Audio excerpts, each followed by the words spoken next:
AIYF മാളാമണ്ഡലം പ്രവർത്തക convention നടന്നു. തൃശൂർ ജില്ലാ പ്രസിഡന്റ് ബിനോയ് ഷബീർ ഉദ്ഘാടനം ചെയ്തു.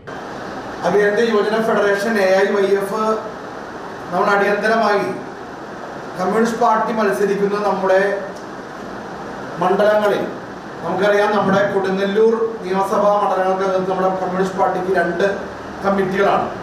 അതുപോലെ തന്നെ AIYF-നും നമുക്ക് 2 മണ്ഡലം കമ്മിറ്റികളാണ് പ്രവർത്തിച്ചു വരുന്നത്. അതിന്റെ അടിയന്തരമായ ഒരു പ്രവർത്തക യോഗം വിളിച്ചു ചേർക്കണമെന്നും വരാൻ പോകുന്ന നിയമസഭാ തെരഞ്ഞെടുപ്പിനകത്ത് അടിമുടി ചെറുപ്പക്കാർ സംഘടനാ രംഗത്തേക്ക് പ്രവർത്തന മേഖലയ്ക്ക് കടന്നു വരണം എന്ന ഉദ്ദേശത്തോടെയാണ് നാം ഇത്തരത്തിലുള്ളൊരു യോഗം അടിയന്തരമായി വിളിച്ചു ചേർത്തത്. പ്രസിഡന്റ് രമ്യ ശ്രീജേഷ് അധ്യക്ഷത വഹിച്ചു. VS ഗോപാലകൃഷ്ണൻ, CPI മാളാമണ്ഡലം assistant secretary KV Sujithlal, VM Valsan, Babu MK, Arun PV, KK Hafsal, Abhilash PS, Libin Plakkal, Prinson George, Neethu Vinod, Aswathy MS എന്നിവർ സംസാരിച്ചു. തുടർന്ന് AIYF വനിതാ സബ് കമ്മിറ്റി രൂപീകരിച്ചു.